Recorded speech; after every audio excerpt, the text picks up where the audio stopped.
monde, c'est Thomas de la chaîne Wrestling Kingdom, j'espère que vous allez bien. Aujourd'hui on se retrouve pour une vidéo assez spéciale, qui est une vidéo de news, qui va donc parler du sujet de WWE 2K22, car comme vous le savez sur la chaîne, au début de la chaîne, on avait fait beaucoup de vidéos gameplay, là en ce moment ça s'est arrêté, mais ne vous inquiétez pas, ça va revenir. Et justement avec l'arrivée de WWE 2K22 qui arrive à grands pas, comptez sur la chaîne pour vous proposer également des gameplays. Donc, cette vidéo, comment ça va se passer?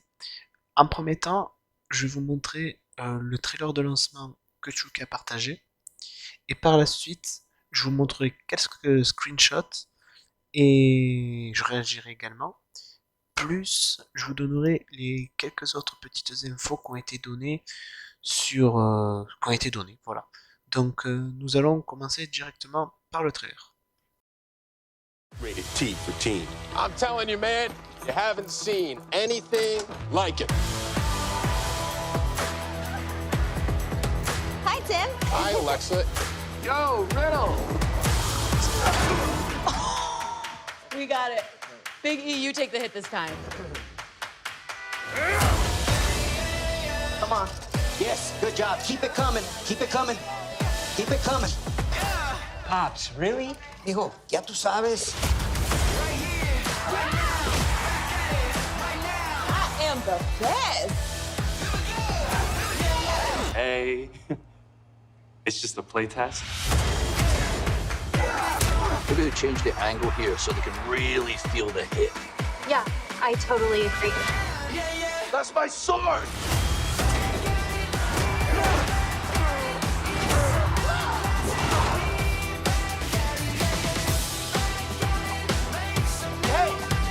Hey! Can you keep it down?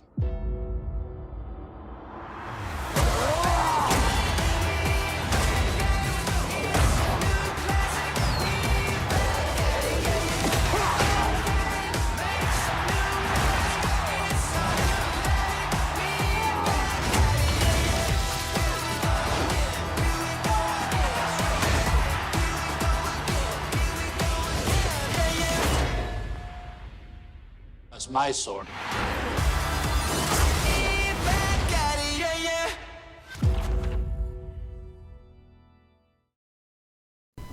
Nous passons donc aux premières infos qui sont pour moi, je pense, les plus importantes.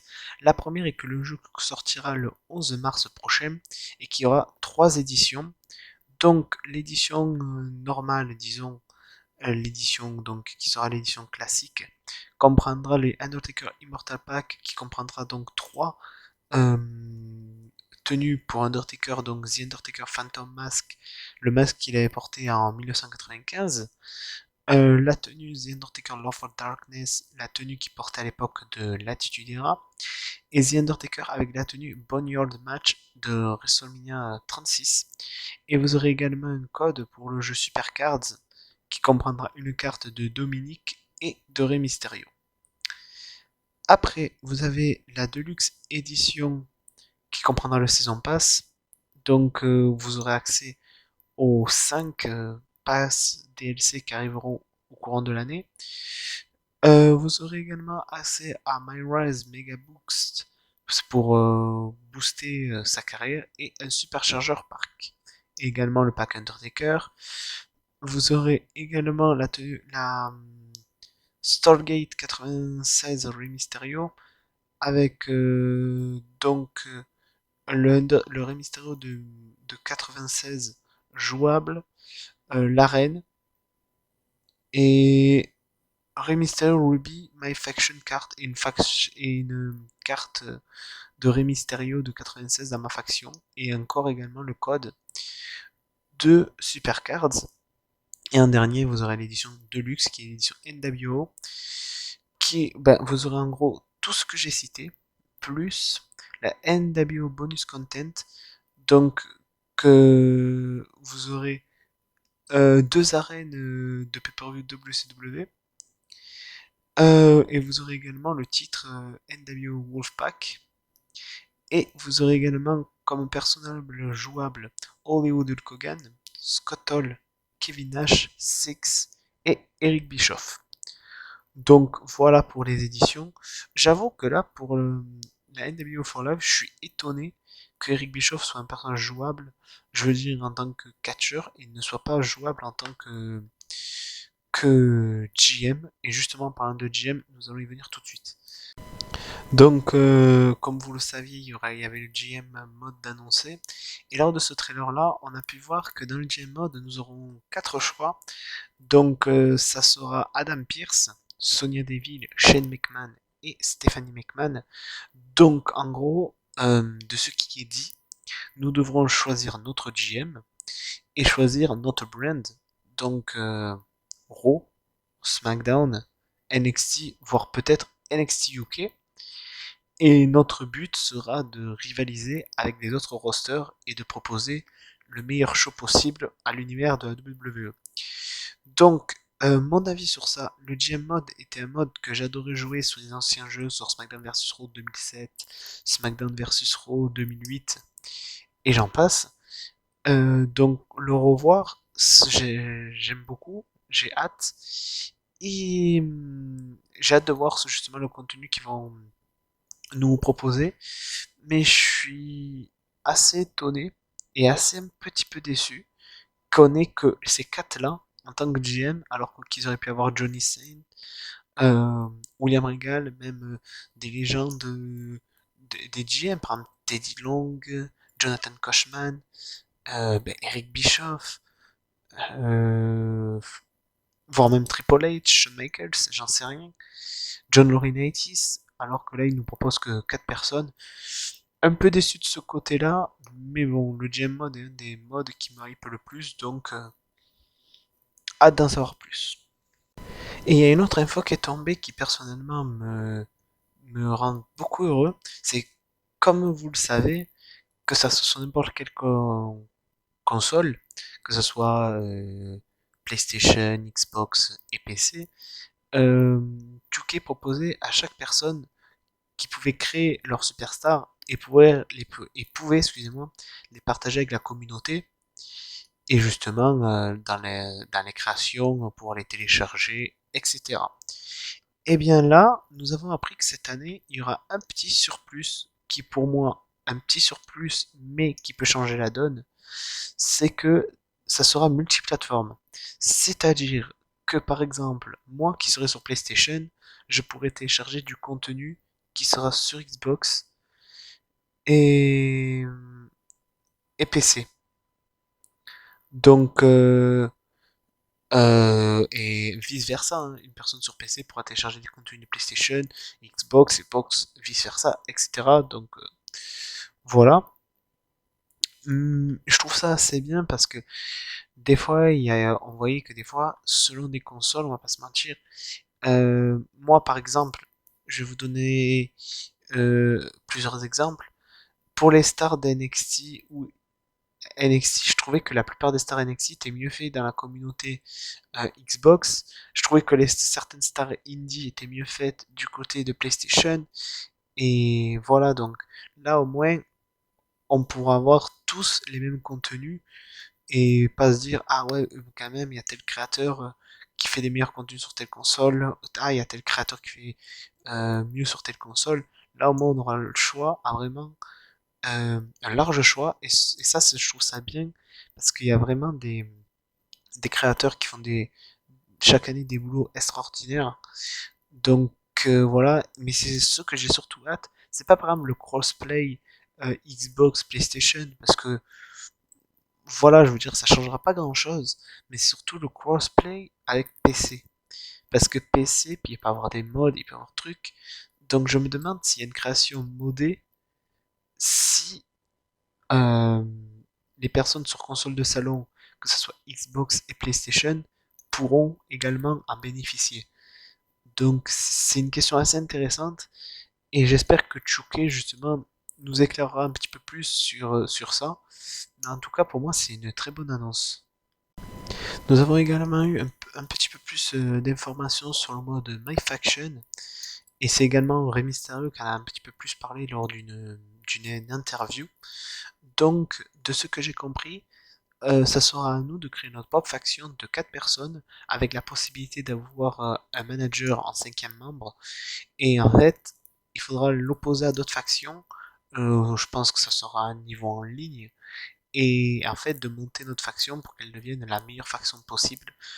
Bah, ce mode-là, je vous avoue, c'est pas le mode qui me dit, enfin qui m'hype le plus et qui me dit voilà il y a ce mode là je vais acheter le jeu, loin de là, mais ça peut être un mode assez intéressant. Par exemple, qui n'a jamais rêvé de se dire ah ben tiens tel catcheur il formera un bon groupe, pourquoi pas les associer ensemble pour voir ce que ça donne. Là on pourra justement le faire et je trouve ça assez intéressant, donc pourquoi pas j'ai envie de dire. Et voilà, on testera et on verra bien, hein. Mais bon, par exemple, Rey Mysterio, lui, il a dit dans son interview que lui, ce qu'il fera, c'est qu'il crée une faction avec Damien Priest, euh, Angel Garza et Humberto Carrillo pour faire un groupe latino. Donc, ouais, pourquoi pas recréer la LWO, une nouvelle version. Je sais pas, moi, il y a tellement de possibilités. Donc, hâte de voir, mais bon. Euh, je suis assez curieux de voir ce mode, mais voilà, c'est pas le mode qui m'hype le plus pour être honnête. Nous allons donc réagir maintenant aux screenshots qui ont été dévoilés. C'est des screenshots officiels, hein, c'est pas des screenshots que j'ai pris de fans ou autres. C'est des screenshots officiels de 2K. Donc parce que bon, j'aurais pris celles de personnes qui ont fait, on en aurait eu plein, et des fois de mauvaise qualité. Que là j'ai vraiment pris celles qui sont de bonne qualité. Donc on va commencer par Shayna Baszler. Donc déjà, on peut constater qu'elle n'a pas la même tenue, qu'elle aura une tenue rouge comparée aux années précédentes. Là, on peut voir qu'on dirait que c'est la reine de Raw, on dirait. Ben, pas on dirait, parce que là, il y a le logo de Raw qu'on peut voir juste en dessous de la main de Shayna. On peut voir que Shayna est assez bien faite, honnêtement, que ce soit les traits des visages, même physiquement. Je vois pas de défaut personnellement. Je trouve déjà qu'il y a une amélioration. Faut savoir que les screens ont été pris sur du next-gen, hein, donc PS5 et dernière Xbox. Je crois que c'est la Xbox Series X la dernière, je ne sais plus. Donc voilà. Donc non, je trouve vraiment très bien, les traits du visage bien faits. Rien de plus à dire. Nous passons au prochain screen, enfin deux screens qui sont donc de Sheamus. Donc déjà, première chose, c'est que Sheamus, il aura son look actuel et puis avec sa crête un peu iroquoise. Donc déjà, ça c'est un très bon point. Je trouve que Sheamus est vraiment excellent. Je veux dire, il est vraiment très bien fait. J'aime bien comment dire ça? Sur le corps, voilà, la lumière plus la sueur, comment ça reflète. Je trouve que c'est assez bien réel. Je trouve que les cheveux et la barbe, enfin, sur ce screen-là, je les trouve bien faits. Enfin, je veux dire, il y a des années précédentes, on voyait, on se dirait presque que la barbe et les cheveux c'était du plastique. Que là, limite, on voit, je sais pas, on dirait que c'est qu'ils ont vraiment fait un petit effort au niveau des barbes et des cheveux. Enfin, on verra ça avec d'autres personnes. Mais je trouve que Sheamus, non, vraiment, il est excellent. J'ai hâte de le contrôler, surtout avec enfin ce nouveau look, son ancien look qui est revenu. Donc, non, franchement, rien à dire pour le moment, il n'y a aucun défaut à dire. Nous passons au prochain qui est donc Biggie. J'avoue, Biggie, j'ai tout le temps trouvé assez bien fait.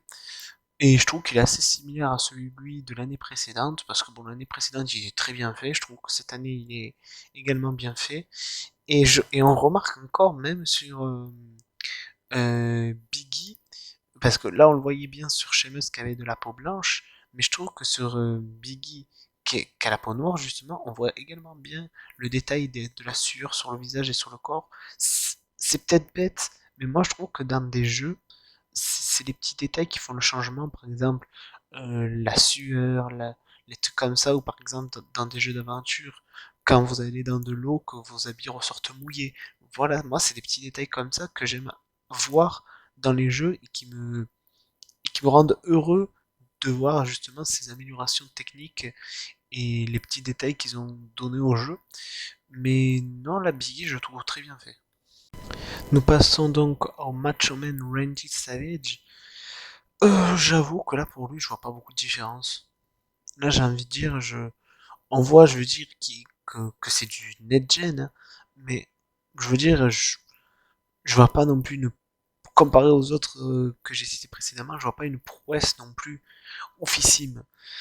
Mais après, c'est normal, vu que les autres ont été des scans, et là, ça a été des créations. En fait, je sais pas comment ils font avec les catcheurs décédés, justement. J'aimerais bien qu'ils montrent ça, justement, comment ils font. Mais non, je trouve bien, mais je veux dire, c'est pas non plus autant ouf, par exemple, que Shayna ou Sheamus. Nous passons donc à Rey Mysterio, qui est la cover star, donc bien fait, hein, j'ai envie de dire. C'est normal, il est la cover star, donc s'ils avaient mal fait la cover star, ça aurait été quand même un peu débile. On voit qu'il a une tenue assez, bah, avec les, la tenue à bretelles, j'avais le nom, mais je m'en souviens plus. Non, je trouve bien fait. J'aime bien les reflets de la lumière sur les tenues. Je sais pas pourquoi, mais j'aime bien les petits détails, les petits trucs tout cons comme ça, les petits reflets, les petites comme ça. J'aime bien. Donc non, pas plus à dire sur Mysterio. Nous passons donc à Sasha Banks, où on peut constater qu'elle a quand même une tenue assez récente, je remarque. Et comme j'ai noté à HM, je trouve que la chevelure a vraiment été améliorée cette année. Et non, je trouve vraiment le modèle de Sasha Banks, il est très très bien fait. Très bien, je veux dire, vraiment. On dirait vraiment la vraie. Bon, je sais qu'il y aura quand même des personnes qui vont dire ouais, non, c'est pas vrai, nanana. Mais moi, je trouve vraiment qu'elle est très bien faite, Sacha, cette année. Ils ont mis une tenue que j'apprécie bien de Sasha Banks en plus. Donc, tout est nickel, hein, je veux dire. Voilà, il n'y a rien de plus à dire. Nous passons donc à The Empress of Tomorrow, Asuka, qui d'ailleurs, je sais pas pour vous, mais moi elle me manque du côté de WWE. Mais bon, là malheureusement elle a un masque, donc on peut pas trop voir au niveau visage. Mais déjà on peut voir qu'au niveau tenue, elle a pas exactement la même que celle de cette année. Euh, donc voilà, je pense que niveau Asuka, il n'y a pas grand chose à dire vu qu'on voit pas le visage. On peut voir qu'elle a pas exactement le même masque et la même tenue. C'est tout ce que je peux dire là, pour ce screen. Nous passons au prochain modèle qui est celui de Randy Orton. Je sais pas vous, mais Randy Orton, Triple H, John Cena, Undertaker, The Rock, ça a tout le temps été des modèles que j'ai tout le temps beaucoup apprécié, je veux dire, en termes visuels, du sens que je les ai tout le temps trouvé bien faits. Déjà, un truc qui me rassure, c'est que Orton a ses tatouages, parce que je sais pas si vous avez suivi, mais en gros, c'est débile, hein. Il y a la tatoueuse de Randy Orton qui avait porté plainte contre la WWE pour le droit d'auteur du tatouage, alors que c'est débile. Une personne qui a un tatouage, ça lui appartient à lui, c'est l'artiste qui l'a fait, mais c'est son tatouage, il l'a payé, il est à lui, il en fait ce qu'il veut, quoi. Donc, je suis rassuré que 2K et WWE n'aient pas fait les cons et nous aient pas donné un Randy Orton sans tatouage, parce que j'avoue, le jour où ils font ça, euh, Orton, ce sera même pas la peine pour moi de l'utiliser, quoi. Nous passons au prochain modèle qui est The Rock, qui a l'air similaire à... Bon, il a la tenue qu'il avait juste au dernier, quoi. Euh, un truc par contre que je me demande, on le voit de profil, mais on voit pas l'autre profil. Donc j'aimerais savoir si à son bras il a son nouveau tatouage. Vous savez, de base au début il avait un taureau, mais il s'est fait recouvrir en mettant un gros squelette de je sais plus quoi. Donc j'aimerais quand même que ce tatouage il y soit parce que bon, pour que ça soit plus je veux dire dans le moment quoi, plus récent parce que bon le taureau il est bien, le tatouage je dis pas, mais autant faire un modèle le plus récent possible, donc en lui mettant ce tatouage assez récent, même si ces dernières années il n'a pas catché de bleu avec justement ce tatouage là. Mais bon, pour ajouter un tatouage, je pense pas que ça doit être non plus la fin du monde. Donc pour moi, j'espère qu'il y aura ce tatouage. Nous passons donc au cousin de The Rock, donc Roman Reigns. Ce que je suis content, c'est qu'il a le t-shirt Head of the Table, donc ce qui veut dire que ça soit un modèle assez récent, parce que j'avais peur quand même qu'avec on connaît 2K, des fois ils ont du retard qui nous mettent un Roman Reigns encore face, mais là on aura le Roman Reigns heel, donc je suis assez content pour cela. Non, le modèle est bien fait. Voilà. Euh, ouais, on peut voir que, ouais, je trouve que les cheveux ont quand même été améliorés, les cheveux et la barbe, hein. Donc, à voir avec le jeu en même, mais je trouve personnellement. Bon, là, nous passons au prochain screen qui est Becky Lynch. Bon, là, pas grand chose à dire, on voit son cul. Donc, voilà. Je pense que ce sera sa tenue noire avec, vous savez, les petits traits jaunes sur sa tenue. En tout cas, la petite truc que je peux noter, je vais encore parler des cheveux, c'est que là, on voit bien les cheveux de Becky, du sens, on voit bien la lumière, le reflet de la lumière sur les cheveux. Je sais pas si vous voyez ce que je veux dire, mais j'aime bien en fait comment ils ont fait. Juste les petits détails comme ça, j'aime bien. Dans le prochain screen, nous voyons donc Shinsuke Nakamura en train d'étrangler avec sa jambe Seth Rollins dans le coin. Donc, excusez-moi, on peut déjà constater que Shinsuke Nakamura a une tenue blanche, alors que les années précédentes, il avait soit une tenue rouge ou alors une tenue noire. Euh, Personnellement, la couleur de la tenue, ça ne me dérange pas plus que ça. Nakamura a tout le temps été assez bien fait, donc là, j'avoue, je vois pas trop la différence par rapport à celui de l'année dernière, pour être honnête avec vous. Donc voilà, pas grand chose à dire sur le perso de Nakamura. Nous passons au prochain screen où on voit Kevin Owens donner un coup de poing à Rey Mysterio.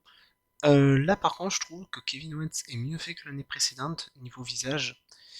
Euh, et je vais me répéter encore une fois et je suis désolé, mais je trouve qu'ils ont fait un super boulot au niveau des barbes.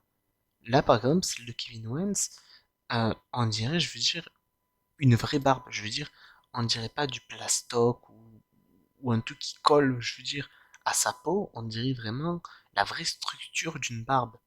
Et ça, c'est tout bête, mais j'apprécie beaucoup ces petits détails-là. On peut voir aussi qu'il a un autre t-shirt, c'est le Stunt Owen Stunt. Personnellement, oui, c'est cool. Après ça au pire, voilà, tu veux changer de t-shirt, tu vas dans la commu, tu télécharges un logo, tu le places, ça c'est pas bien grave. Mais non, non, je trouve le modèle assez bien fait, même mieux fait que l'année précédente, donc c'est un bon plus. Nous passons donc maintenant à la screenshot de John Cena, que je trouve juste, mais vraiment bien fait.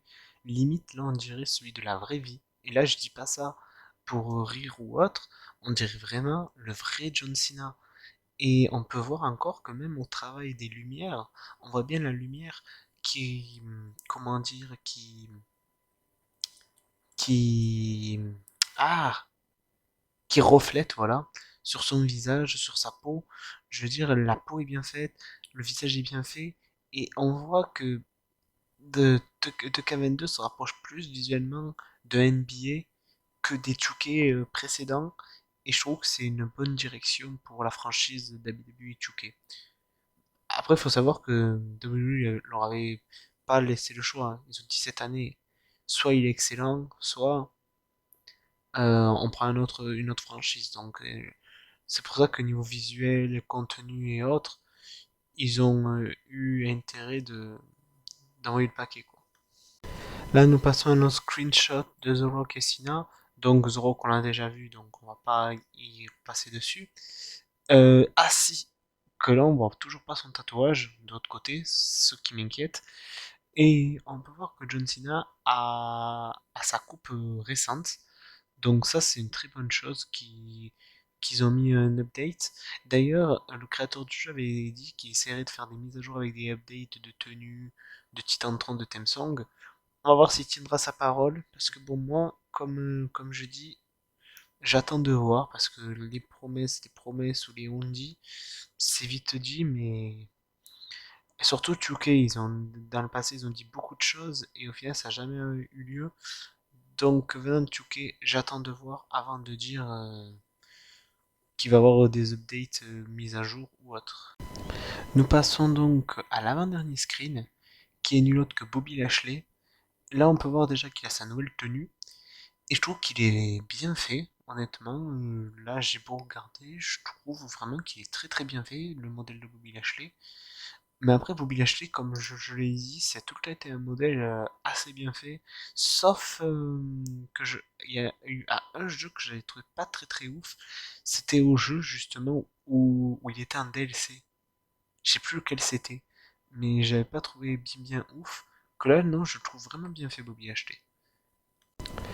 Nous passons donc au dernier screen qui est Seth Rollins, qui est en mode Messi, enfin il a sa tenue rouge. Donc voilà, non, là niveau tenue j'aime bien cette tenue. Mais bon on voit pas trop le visage donc je vais pas trop parler de ça. Mais sinon non, je le trouve bien. Nous arrivons donc à la fin de la vidéo. Donc mon avis général assez enthousiaste. Mais il y a deux trucs que je suis. Un truc, je suis assez triste. Assez triste et énervé. Et un autre, bon, ça me saoule un peu, mais bon, c'est pas bien grave. Celui qui me saoule un peu et c'est pas bien grave, c'est disons que sur les screens, ils ont montré que les arènes de Raw. Ils ont pas montré d'autres arènes. Donc, voilà. Il y a aussi un autre truc que je viens de repenser, c'est le fait que j'espère que 2K, dans 2K22, on n'aura pas par exemple une trentaine, quarantaine de superstars envoyés.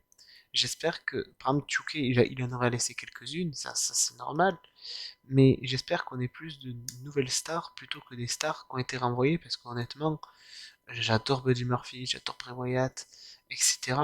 Mais même Aleister Black, mais je trouve que voilà, ils sont plus à WWE, pour moi, ils n'auraient pas d'intérêt dans le jeu pour moi. Moi, je suis honnête, même s'il y en a certains qui aimeraient les avoir, moi personnellement, j'aimerais plutôt qu'ils soient remplacés par d'autres personnes, même si je sais qu'ils ont été scannés, comme par exemple Bronson Reed qui a été également scanné. Voilà. Aussi, un autre truc, ah oui, il y a d'autres trucs qui me viennent en tête, c'est que dans le trailer, on voit Shotzi Blackheart avec son tank. Ce qui est une bonne chose. Mais la question est, est-ce qu'ils vont faire un update, comme je l'ai dit, où ils mettront par exemple une entrée heal, une entrée face? Ça pourrait être vraiment un truc pas mal. Parce qu'il avait dit qu'il essayait de travailler dessus, en espérant qu'ils vont le mettre, parce que bon, Shot, elle est actuellement hit, donc on aimerait avoir des trucs assez à jour, parce que c'est ça le souci de 2K, WWE 2K surtout, c'est qu'ils arrivent à mettre à jour des updates sur NBA et d'autres jeux, mais sur 2K, que dalle. Par exemple, s'ils sortent le jeu, par exemple, là, par exemple, Shotzi sera face, alors qu'elle est heal dans la vraie vie, et j'espère qu'ils feront un update. Parce que dans les autres trucs, des fois ils nous sortaient des choses où on avait des phases, des heals qui étaient pas face, pas heal. Et au final, voilà, c'était pas à jour. Donc j'espère qu'il y aura des petites mises à jour sur ça. Et le dernier truc qui me saoule le plus, c'est l'édition Deluxe NWO. Parce ils font le prix Deluxe NWO. Ouais, d'accord. On aura donc Hulk Hogan, Scott Hall, Kevin Nash, Six, Eric Bischoff. Déjà, Eric Bischoff, qui l'utilisera en catcher? Je pense pas beaucoup de monde. NWO, on les avait dans le jeu précédent, donc pour les mettre en DLC, édition de luxe, illogique. Donc manque d'imagination et d'idées de la part de 2K et possiblement de WWE. Et je trouve que c'est quand même un peu cher quand même, juste pour 5 persos. Avant, ils nous mettaient par exemple des pop, des, des, des autographes, des choses comme ça. Que là, on a juste du digital et non du physique. Si on avait un truc physique à la rigueur, le prix, je pourrais dire, ça en vaut le coup. Parce que c'est quand même vers les 120, 130 euros quand même. C'est pas rien. Donc, je sais pas, un PN 130, je m'attends, je sais pas, à avoir une petite figurine, une pop, un autographe, j'en sais rien, ou même un petit DVD par exemple, avec quelques petits matchs de la NWO, ça pourrait être sympathique. Il y a tellement de possibilités, malheureusement, je trouve qu'ils n'ont pas assez exploité. Je trouve qu'en fait, pour les éditions, là, ils se sont pas cassés le cul, en fait, je trouve. Que les années précédentes, par exemple, on avait l'édition, d'autres éditions qui étaient vraiment bien, que là, honnêtement, je trouve pas ouf ce qu'ils proposent en termes d'édition. Donc j'espère qu'ils vont corriger ça ou alors baisser les prix. Parce que là, je trouve que c'est un peu se foutre de la gueule du monde, je trouve. Donc voilà. Je pense que j'ai tout dit. Les points que j'aimais, les points que j'aimais pas. Donc voilà. N'hésitez pas à me dire en commentaire vos avis. vos attentes sur le jeu, si vous comptez le prendre, si oui, sur quelle console, etc. Et moi, je vous dis, n'hésitez pas à liker, commenter, partager et à vous abonner. Et moi, je vous dis qu'on se retrouve pour une prochaine vidéo. Allez, à plus!